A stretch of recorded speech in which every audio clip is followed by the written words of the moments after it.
You remember the first time they said it, not as a sentence, but as a shift in the room. Your chest tightened before you even understood why. Your eyes filled too quickly. Your voice trembled at the edges when everyone else stayed calm. You weren't trying to make it bigger. It already felt that big inside you. And when they sighed and told you that you were too sensitive, something in you folded inward.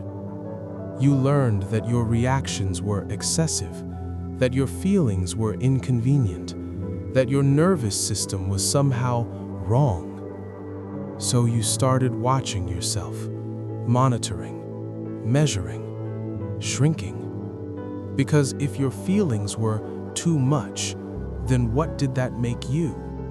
You became the early warning system of every room. You could feel tension before voices changed. You noticed the way a jaw tightened, the way footsteps grew heavier, the way silence thickened. Your body reacted before you had language for it.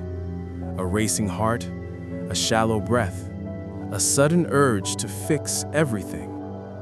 You tried to anticipate disappointment, to soften your tone, to swallow tears before they surfaced. Because if you could be smaller, quieter, easier, maybe no one would have to call you that again. But the truth is, your nervous system wasn't dramatic. It was vigilant.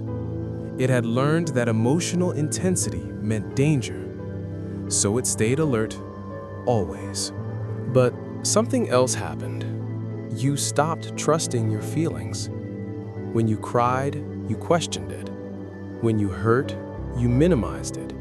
When you felt joy, you dialed it down. You scanned your own reactions the way others once did.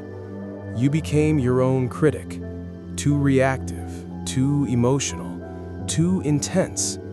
And under all of it, shame.